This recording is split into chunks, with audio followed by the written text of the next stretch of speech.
Small business owners, entrepreneurs, medium startups, and VCs, this one's for you.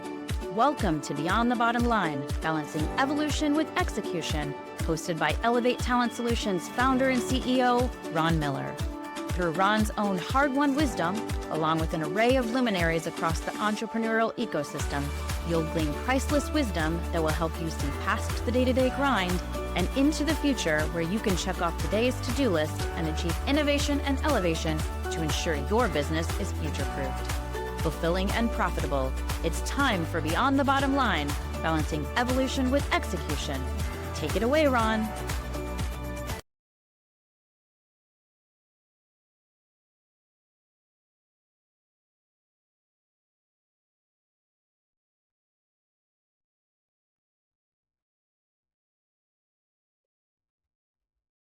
All right. Hi, everybody, and welcome to today's episode of Beyond the Bottom Line, Balancing Evolution with Execution. And if you've listened before, or maybe you're a new listener, this show is about a clear, no fluff, no nonsense, no bullshit look and talk about how to start, grow, and scale your business for long-term success.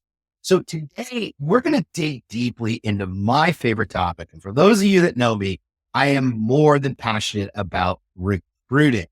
And we've all seen over the past year and a half, obvious disconnect in recruiters and candidates and job posts and actual openings. Recruiting in 2024, it wasn't what it used to be. And I think we can all agree, if we're being honest, it's really kind of a good thing, right? It's been painful, but change is never comfortable. I think like Ted Lasso said it best. If you're riding the horse and you look comfortable doing it, you're probably not learning anything. Something along those lines. I love quoting Ted Lasso. Best show ever. But so go on really are the days of when you could just as a recruiter post a job description and hope for the best would just land in your lap with today's top talent. And today's candidates, they want more engagement. They want more personalization and more reasons to choose you over the competition. So the same old strategy just doesn't cut it anymore. And that's where creativity steps back into the recruiting process. And it's long since been lost out there in the recruiting world. So in this episode, we're going to explore and get back to how recruiters can break free from the mundane, reimagine their approach, and create hiring strategies that not only attract the right talent, but also build lasting connections. And it's time to transform recruiting from boring to brilliant, because the future of hiring really demands less. So today, I am really honored to bring you one of the most creative people I have talked to in quite some time, who has an amazing and strong background in talent acquisition. So I'm bringing you Kim Aaron. Kim is the CEO and founder of Kim Aaron Coaching, a coaching and consulting business focused on supporting teams and individuals develop the most creative ways. So Kim is also the former chief talent officer of a charter school network in New York City and was the executive director of staffing recruitment for the Newark Public School District. Kim is also an adjunct professor at Montclair State University, where she designed and teaches a class called Creative Thinking that has her students unpacking the creative process and applying what they've learned to their lives. And when she's not coaching or strategizing, you can really find her painting or writing, putting her creativity to the test. So Kim is passionate about looking at new and innovative approaches to solving old problems and completely rejects the phrase, that's the way it's always been done. For those who know me, how we've always done it is one of the bane of my existence. Her favorite phrase is, what if?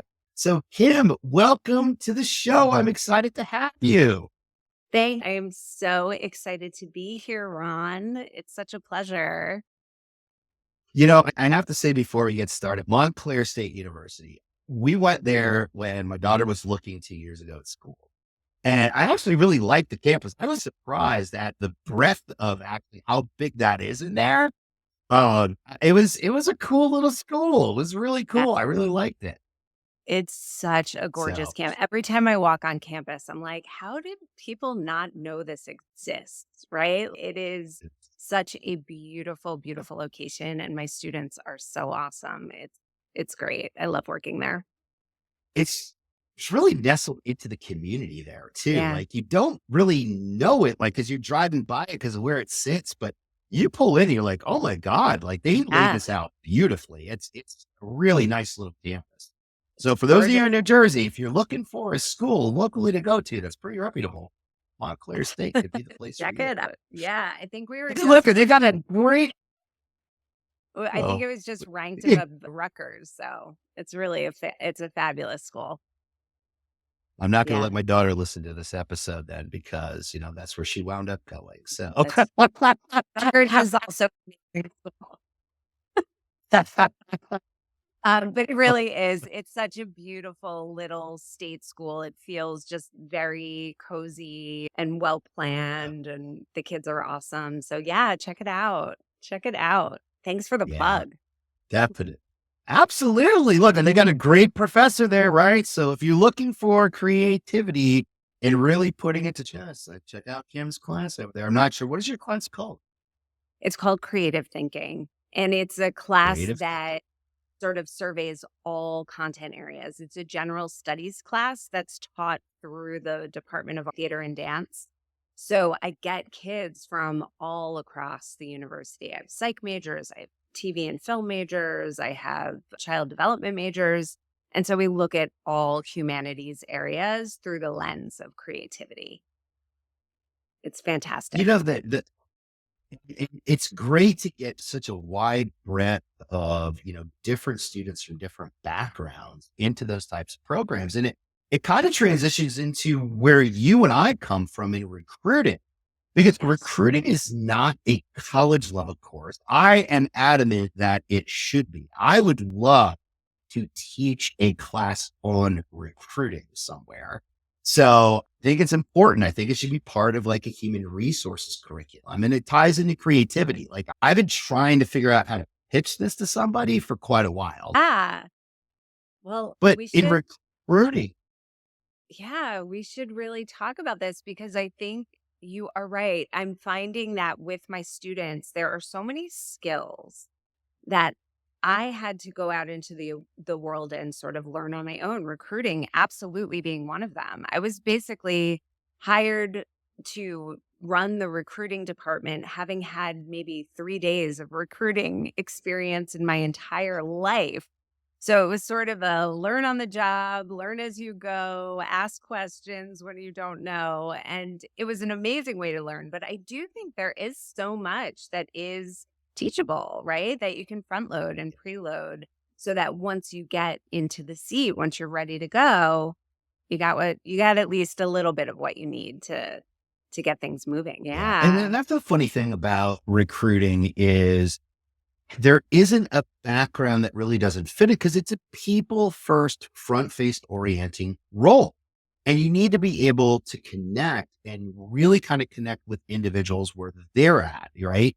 You lead with empathy, 2 ears, 1 mouth, and you not just understanding the roles you're trying to fill, but the people that you're trying to match with it, Right. and you get so many people that are successful recruiters that come from so many different walks of life. But that one common thread and the successful ones I always felt is they're creative and they are people first oriented.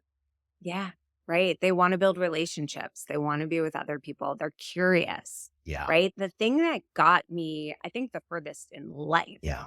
but certainly in getting new candidates to come into organizations where I was recruiting them was to just be curious about them, right? Like, tell me everything about you so that I can better understand whether or not you're going to be successful in this role, right? That's the job of a great recruit.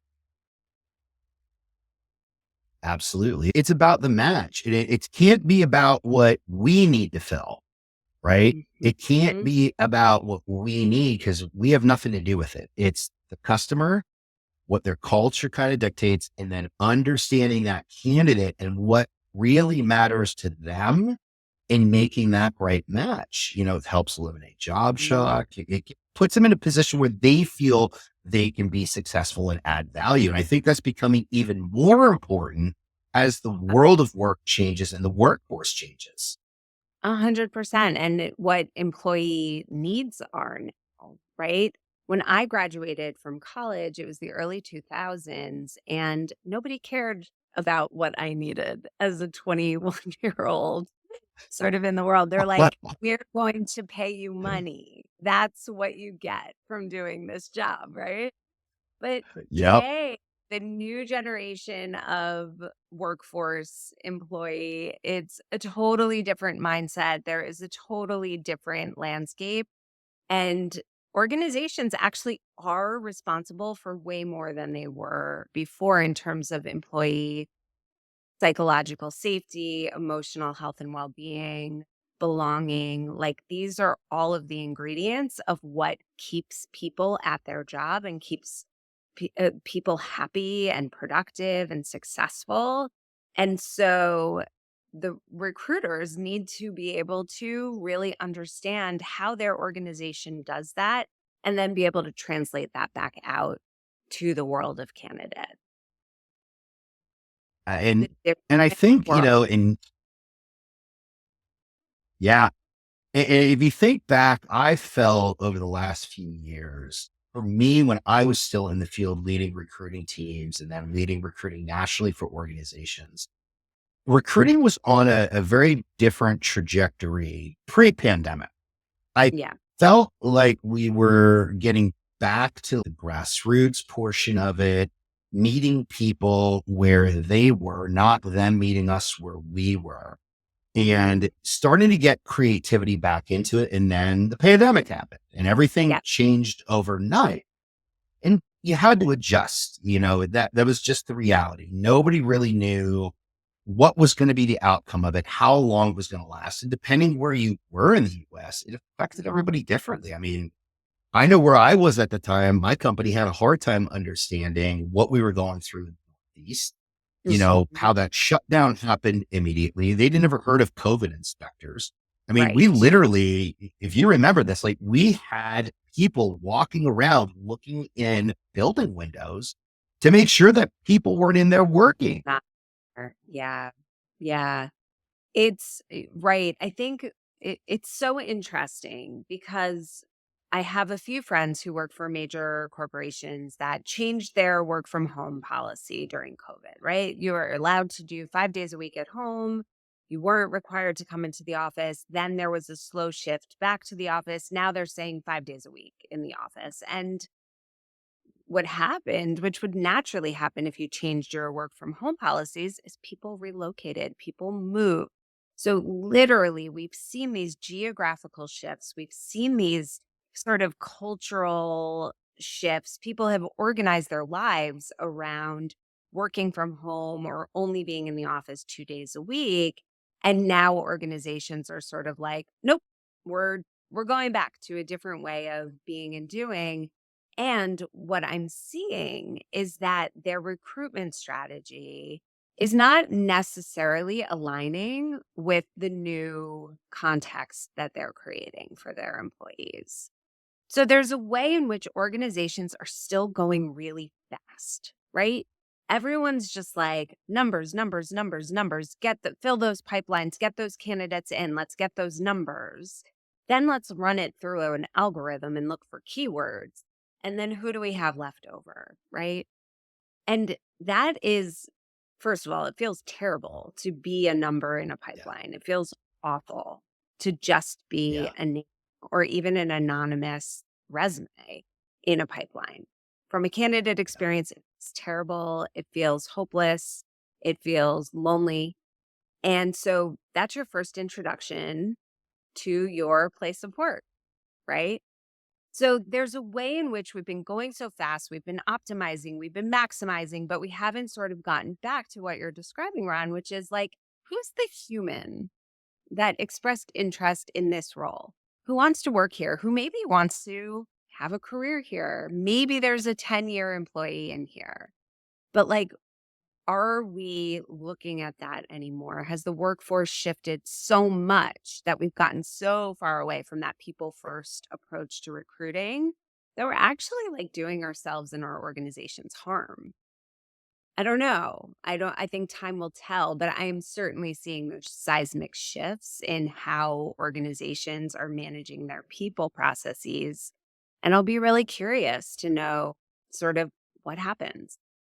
One thing we Yeah. do know, however, is that the gig economy has become huge. right? Over the last 5 Yeah. years, we've seen more and more people hang up their own shingle. And I think Yeah. part of that is because they're like, I don't want to deal with that nonsense. I don't Yeah. have to. And so, how are we accommodating our organizational needs given that people don't want to do the game that they're playing anymore? I think it's all really interesting to think about. And the work that I do is help organizations take a look at, like, who are you really? What are your needs really? And now, what's the most creative way for us to find the right people to join your organization? Let's not be full of shit about who we are and full of shit about what we need. Let's Yeah. actually be honest and then tell people, honestly, this is what you're going to get. Yeah.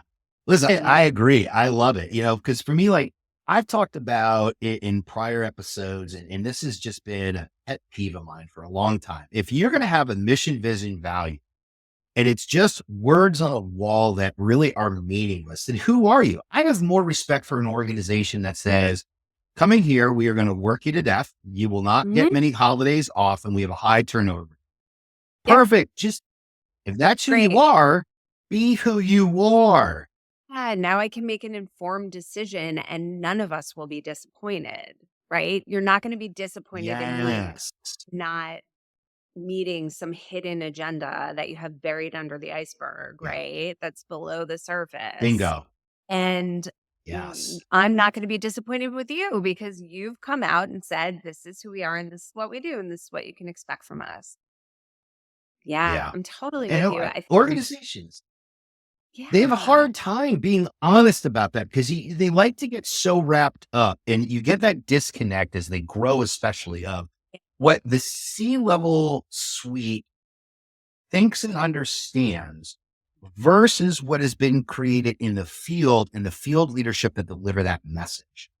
And it becomes robotic, it becomes numbers driven only, and it becomes cliquish.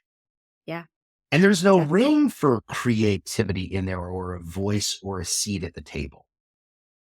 Yeah, I think, look, there are some organizations that are just so big and siloed, and they really would have to want to change their culture. Yeah. But I do think for the organizations that are, like 200 people, maybe even 500 people or less, there are, and, even in the thousands, depending on, what the executive structures look like. There are ways to get very real about who you are, what you do, how you do it, and lead with that, right? And, good, bad, ugly, put your cards on the table and the right people will join you. But I there Yeah. is sort of, and Ron, I don't know if you've experienced this as well, but sort of this deficit thinking, like there isn't enough talent out there. That is death to a recruiter. Yeah. There isn't enough talent out there means you're hiring whoever you can get. And then you're bringing them in and onboarding them. And 3 weeks later, you're like, oh, we've made a terrible, expensive mistake, right? Yeah. Oftentimes, that's a result of this deficit thinking. And oftentimes, it's a result of organizations not being clear, right? Yeah. Not being totally clear with themselves and with the candidate about what they need and want. Yeah. So it's a hard and painful exercise to go through that sort of honesty survey to say, like, who are we really? Like, what are we putting in here that's aspirational, and what are we putting in this job description that is factual and reliable? That can be a really painful exercise, and it will pay dividends in the end to do it. Yeah. Absolutely. I could not agree more with what you're saying. And, for me, we peel it back a little bit further and let's go back to kind of what you were saying, we were talking about earlier with when we went through the pandemic and everybody converted to this virtual model for whatever period of time, we all quickly needed to find faster ways to get to candidates that were remote. And Yep. technology came into play. And technology stayed. And now we're in the AI evolution of it. And listen, I am not one that's going to put my head in the sand and say AI is not here to stay. It is. It is going to have an impact, but it's only as good as the people behind it. It's only as good as when you understand what it's used for. And Yeah. right now, I believe it has dumbed down the level of, especially in talent acquisition, the level of the recruiter. I'm not saying by any means that recruiters are not smart people. What I am saying is their ability to build the relationship originally from moment one is now eliminated. And they are getting only the candidates that are matching the algorithm. And I've talked about this at great length. And somebody that has designed a couple of these systems, implemented a couple of these systems, if you don't have the right training and you don't understand the tool, you are not matching to the right keywords to get to the right candidates. So when you look at even what's going on in white collar, because I personally believe we're in a white collar recession. We've been for over a year. You can see it in the numbers. We're not at 3% unemployment. We're at like 23% unemployment in the white collar realm. And to your point, there isn't a lack of talent available out there. There is a lack of connecting to that talent in a proactive manner that you're being, what's the word that I'm looking for? You have intent in how you're connecting to it. Right. So the tool is standing in the way. It's taking away the creativity of the recruiter. And the recruiter, people get on me for saying this. There is a difference for me with a recruiter and someone that works in talent acquisition. And it's right in the title, because if you work in talent acquisition, you acquire talent. Recruiters find talent. Right. To acquisition, and there's no creativity in that. Right. It's all about numbers. It's all about hitting metrics. Yeah. And look, I'm a believer in goals. I usually set goals that are impossible to meet, right? Because it gives me something to strive for, but it's not the measure of whether or not I've done a good job. I actually think retention is the measure of whether or not you've done a good job in your recruiting. So that's when I take a look at like, oh, how did we do this year? Well, we have X number of people moving on to promoted positions. We have X number of people staying, signing on. Those are the ways that I take a look at how is my recruiting doing. And it's a slower burn, but it's a worthwhile focus and lens to Yeah. take, right? So I totally agree with you. Yes. I think what's really interesting, and this kind of goes back to that training, Ron. Like, I didn't know how to recruit when I started. I was literally like, here's your desk, here's your computer. We need to hire 3,000 teachers. Good luck.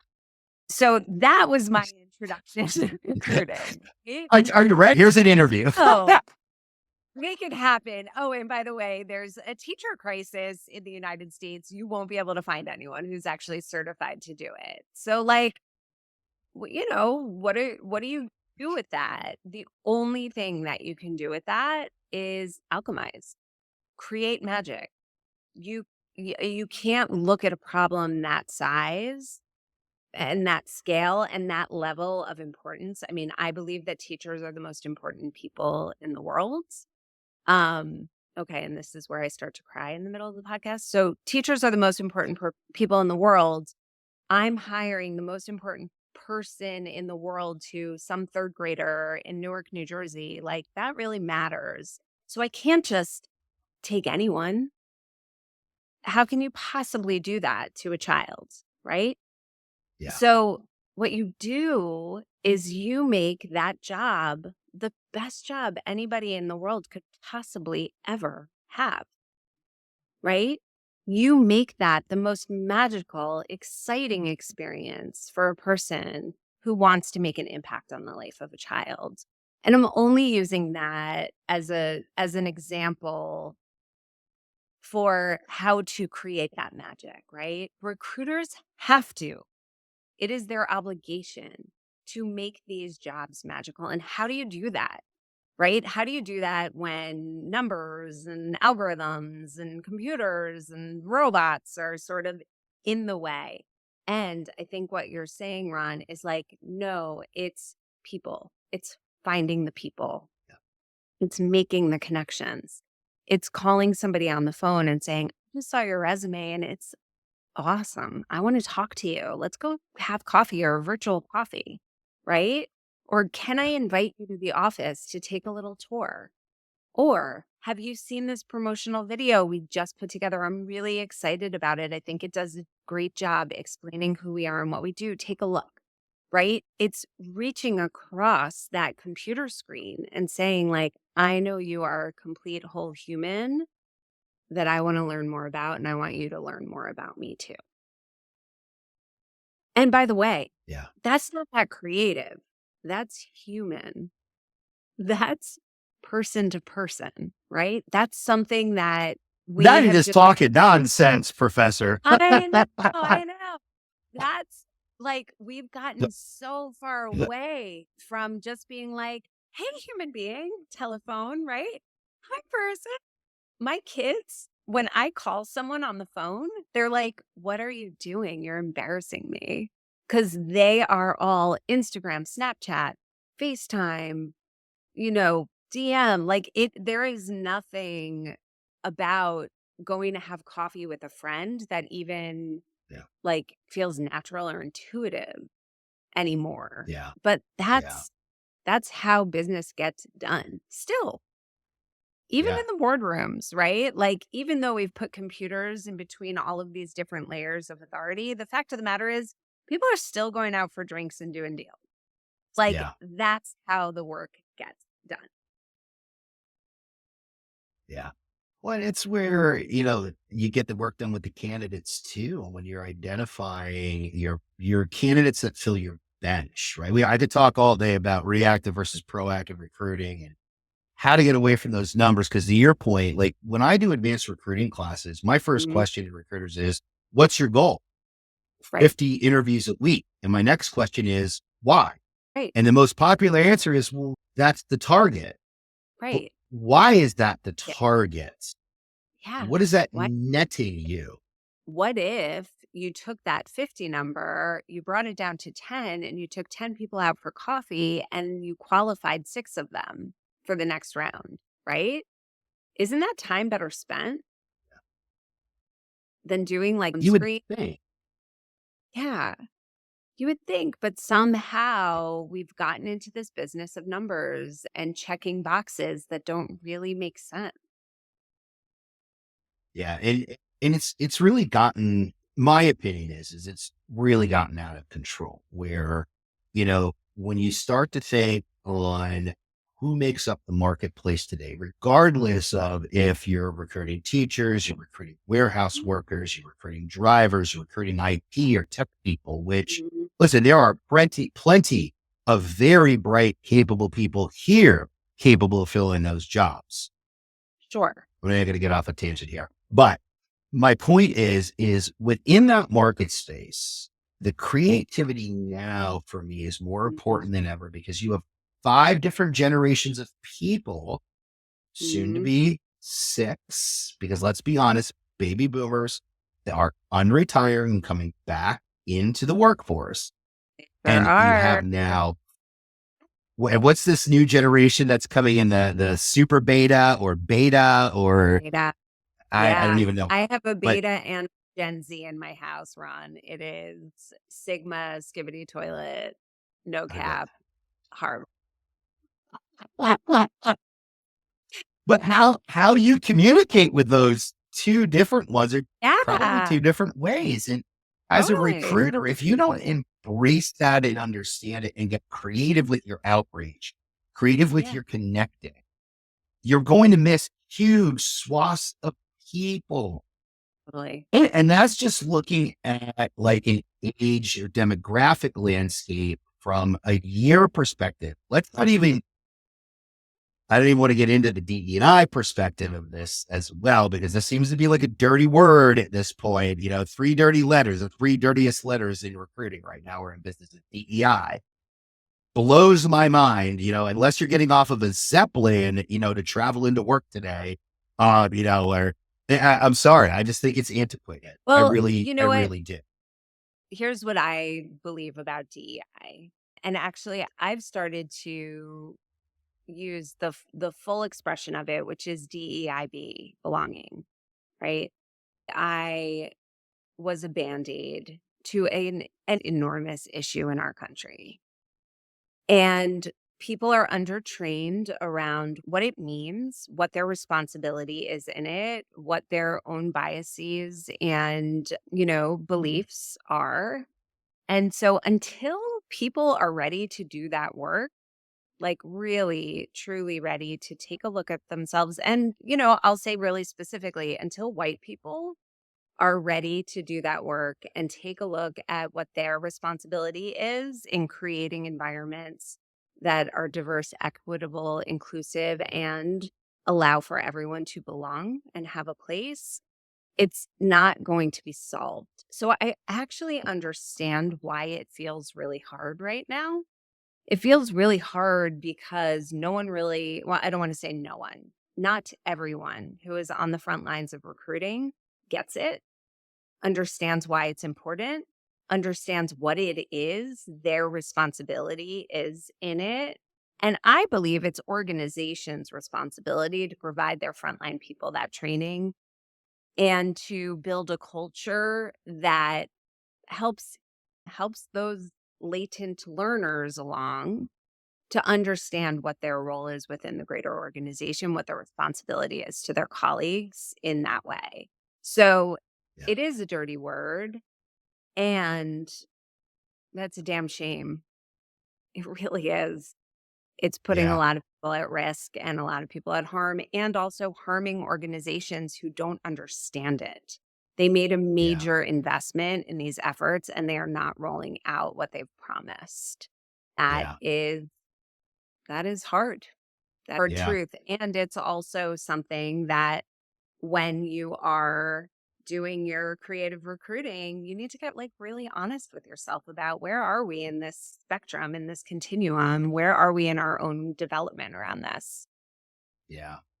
Well, Yeah. and it goes to that belonging, right? And that takes so many different shapes and forms in how individuals from different walks of life feel like they belong in their role, belong with their peer group, and belong in their organization. Yeah. And when you have that loss of creativity, it has a huge impact on that belonging. I mean, we're already coming out of that isolationist era of the pandemic, right? I hate going back to that, but it was a catalyst of how things really changed.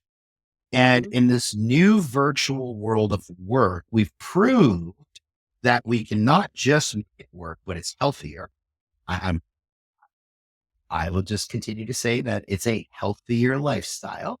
Whether Yeah. organizations choose to follow that is their opinion, but Yep. you have an opportunity here to apply creativity to the belonging portion of things. Yes. Yes. I think so. It's really interesting. I have a client that I do some consulting for around their people management, and they are an entirely virtual organization. They're international, so they have people around the world. And during the holidays for gifts this year, they sent everyone nachos in a can and they had a virtual nacho party. So, like, there are ways to create, and look, does a nacho party create our national DEI Yeah, problem? No. However, it's just a really creative way to say, like, everyone, let's have some fun together. Let's have a good time. yeah, There is no like, there's no risk here, right? Everybody get on yeah, screen, eat your nachos. We'll all have sour cream and guacamole all over our faces and hands and just like be together. And I thought that was such a great way to bring everyone together, but it requires thought. It requires yeah, planning. It requires the interest in doing it. Like that has to matter yeah, in order for that to happen. And so, yeah, yeah, Ron, I agree with you. Like that belonging is going to become so much more important. And when we think about it as recruiters, my first step, and this is always sort of my process when I think about like, oh, what do other people need? I always think about what I would like, right? And what I would like isn't what everybody would, not everybody. the same things I like. Not everybody likes what you like, but I always start with myself and I say, like, what would I like in this experience? And so, I would ask myself as a recruiter, like, how do I belong here? Right? What does my version of belonging look like at this organization? And then I would lead with that. That's something that's really important to the organization, that everybody belongs. I would talk about my every recruiter needs to get really comfortable with talking about their own experience organization in a truthful, honest, compelling way that's going to help the candidate basically take a mirror and say, "Oh, can I see myself there?" Right? Yeah. So, Yeah. if I were leading a team of recruiters right now, the first thing I would have them do is write their bio of like their experience at X organization. What has it been like to be an employee here? What would you like to see more of? What would you like to see less of? What's been the most exciting thing, right? Ask them those probing questions, get them to really develop a full narrative of who they are at this organization so that they can give it away every single time they talk to a candidate. That I absolutely love that. And something I would add to that, and I think this is important too, is not just their experience there, but what are their opportunities that they see for their growth and to open up into new areas of work that challenge them? I love that. Yeah, like, where do you see yourself growing here, right? Yeah. Because you're right, Yeah. opportunity is such an important part of why somebody would join an organization, right? There's nothing worse than Yeah. feeling like you're stuck and you can't Yeah. grow and there's nowhere to accelerate. So, yeah, I love that. Yeah. Love I that. can't take credit for that, Kim. That's something I wrote down that you and I talked about in our preliminary conversation, and I had an opportunity to use it.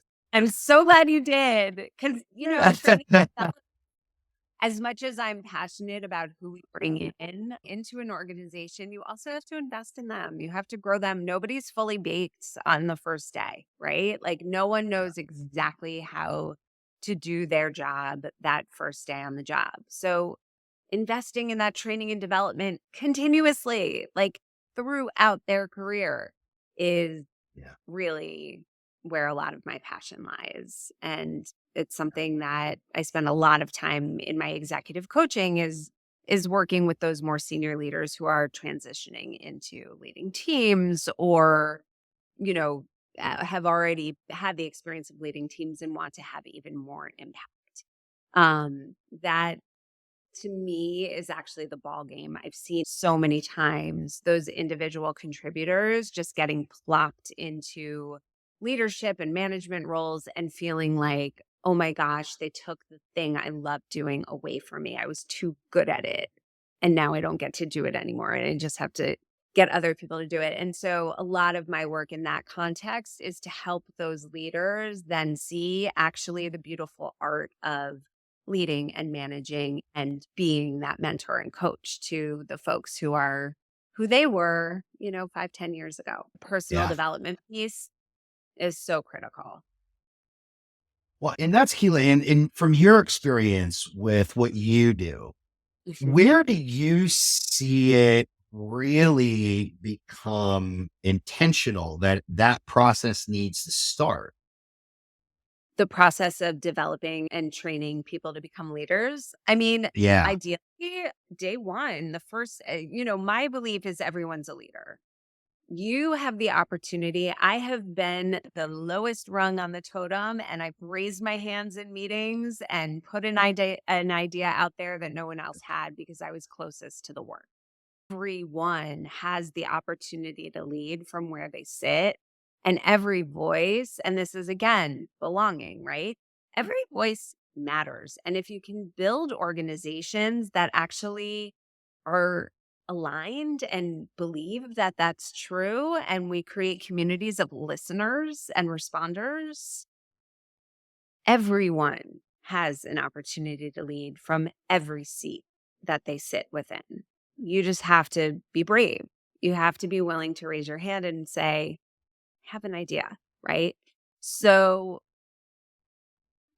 number one, like that is a cultural piece that organizations have to commit to. I think from a training and development perspective, we're always looking at, okay, who's next, right? Like who's when XYZ leaves, who are we bringing in? Who are we training up? And so the best plans start early and before it's necessary and before it's needed. And so another service that I offer is running leadership cohorts for those next gen leaders who aren't necessarily getting promoted or even in line for a promotion yet, but you start to build out that leadership thinking. You give them capstone projects to execute so they can actually flex those muscles in a safe environment and then move into those leadership roles, which ultimately, again, that's your best retention plan, right? Hire from within, recruit for those new openings, get that internal pipeline.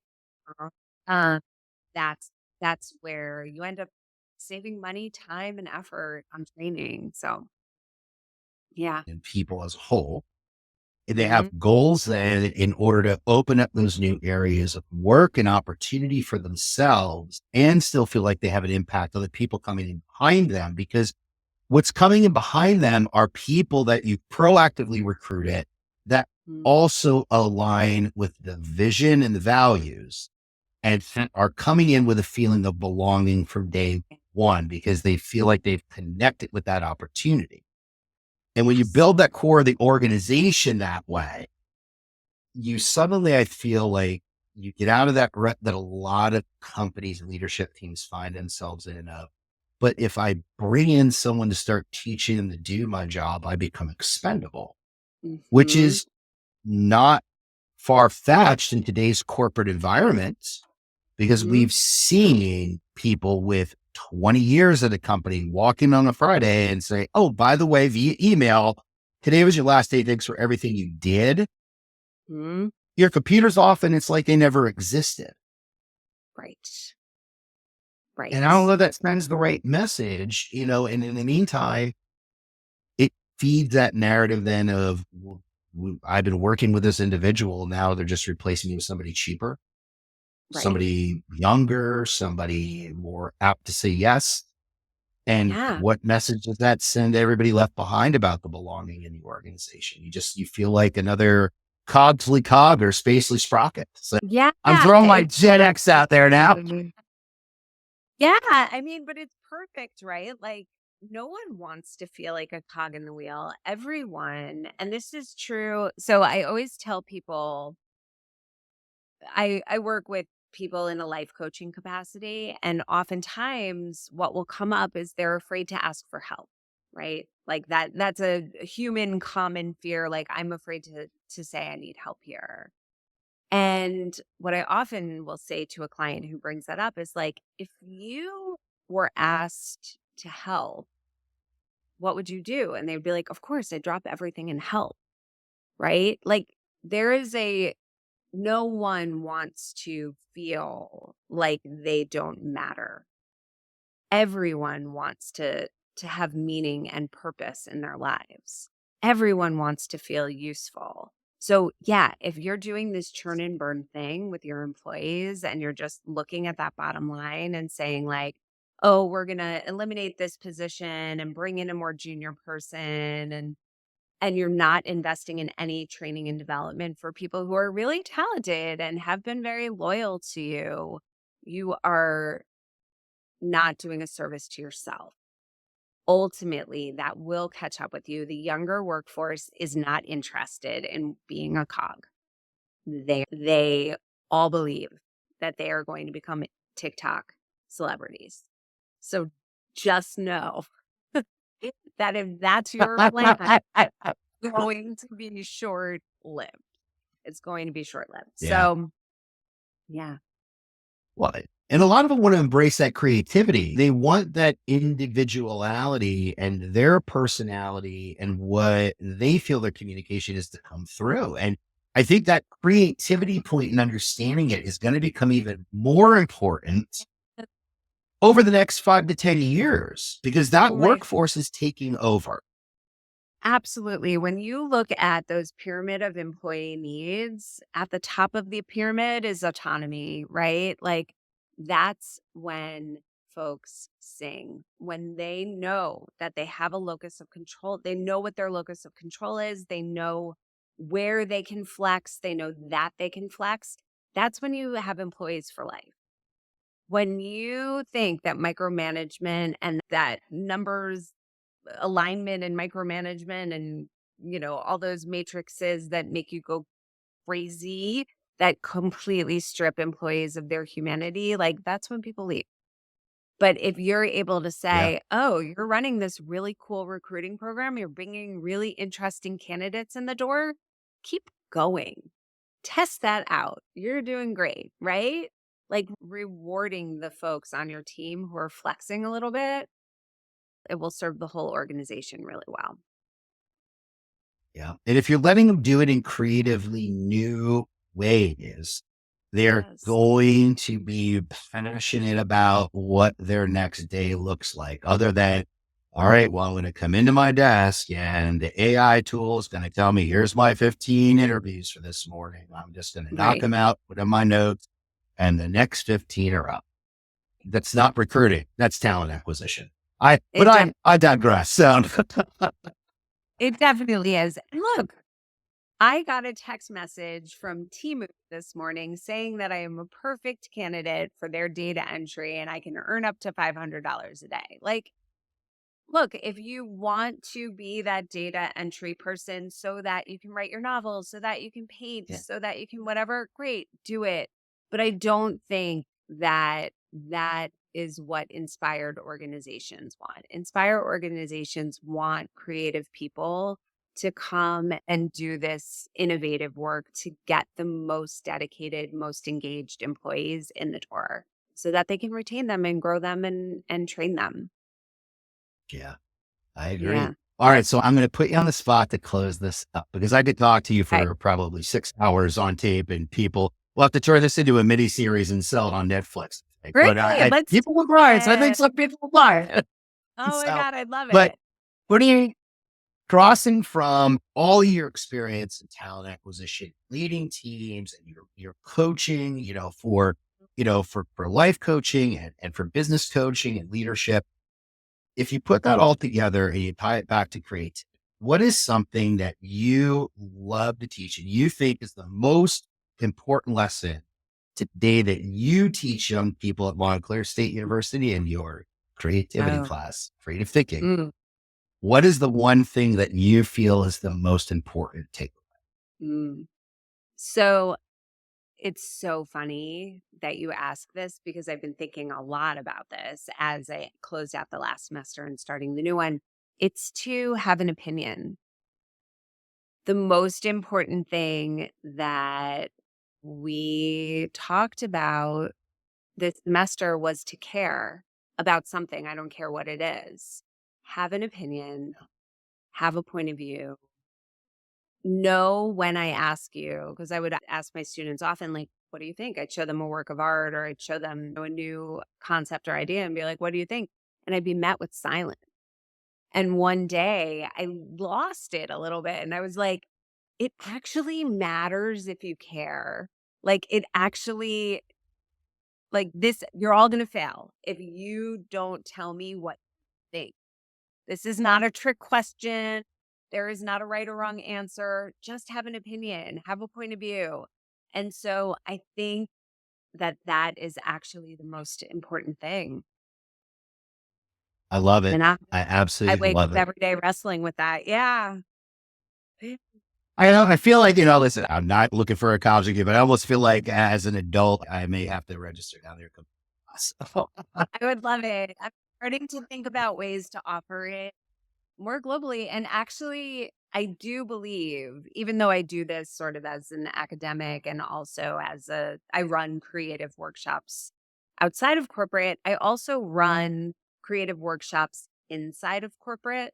I run a collage course where executives sort of give expression to the type of leader they want to be through collage, and then they share it with their teams and sort of go deeper on who they want to be and how they want to show up. And they well, I do it like in this that. sort. unique way. And so I am thinking about ways to bring this coursework to the workforce, because I do believe there is a way in which we're continuing to solve the same old problems the same old way. And we're just saying, like, we're going to do it, but this time with a computer or with an algorithm or with AI or, whatever it is. And I actually think there's even another way. There's even another way. And it does come back to caring, and it does come back to communicating effectively and sort of doing things the old way in some ways. So all of that to say is I will let you know when you have a chance to register. I love that. I will absolutely love that. So in the meantime, though, Kim, for our listeners, how do people find you? Where can they find you, your business? Where can they link up with you? So the best way to reach me is through my website, kimaroncoaching.com. And it's Aaron, Arin. So kimaroncoaching.com. And you can schedule a 30-minute discovery call with me, and we can talk for 30 minutes. I give you a free consultation. Oftentimes that includes coaching based on a challenge that you bring to me, or if you know exactly how you want to work with me, we can have a conversation in that way. And I would love to hear from your listeners. I would love to hear what folks are grappling with. I love that. And thank you for sharing it, folks. We will get all of Kim's contact information, her business information into the notes section. So whatever platform you're listening on, you'll be able to connect with her directly. And please, when the episode posts out there for you, any questions that you have, we'd love to be able to have enough questions to have a real listener mailbox that we can have Kim back on to answer those, where she can answer those online. And I would love to have Kim back on again as a guest and I would tackle love a couple it. of more topics. I think your insight and your energy is just contagious. So thank you so Mm. much, Kim, for coming on and having this really important discussion, especially as the first guest for us for 2025, as we kind of enter Happy this New Year, realm of everyone. Happy New Year. We're going to tackle these topics in a real way, that these voices do not get lost in the calamity and the shuffle of a new year and things changing so rapidly and nobody really knowing the direction things. The basis of what we want to build as a business and as individuals, I think now is more important than it's ever been before. And having that ability to connect and be creative and be you can't get lost out there. So Kim, thank you so much again for coming on. And everybody, before I let you go, again, thank you for not only joining us again on this journey and listening and making sure you hit the like and follow button there down at the bottom of any platform that you're listening to us on, but really understanding that I'm passionate about helping people who invest in their life savings and starting a business, as well as organizations that are really looking to scale their business and operations the right way. And I'm going to continue bringing you different perspectives, not only from my 30 years of experience, but from some of the best thought leaders in the marketplace out there. And this is why I was so excited to bring somebody with Kim's background and value onto the show today, for you to hear her and be able to connect with another valued resource that can have a positive impact on you, your people, and your business. So make sure to check out our business website at www.elevate-talent-solutions.com for our blogs, links for all of our free info, our free business evaluation. And again, if you haven't done it already, hit that like or follow button at the bottom so you don't miss the next great episode of Beyond the Bottom Line. And if you have any questions for Kim or myself, feel free to drop them in the comments or email us at info@elevatetalentsolutions.net. Till next time, keep building. Thanks for listening to this episode of Beyond the Bottom Line. Do you have questions for Ron or today's guest about this episode? Reach out and your question might be featured on next week's mailbag. You can learn more about Ron and Elevate Talent Solutions at elevate-talent-solutions.com or on LinkedIn. This podcast was edited and produced in partnership with Adrian Rishart, principal of boutique marketing firm ACR Ventures. Check her out at acrventures.com for all your small business marketing needs. Be sure to hit that follow button and send us love letters and episode ideas to Ron Miller at elevatetalentsolutions.net. Tune in next week, and thanks for listening.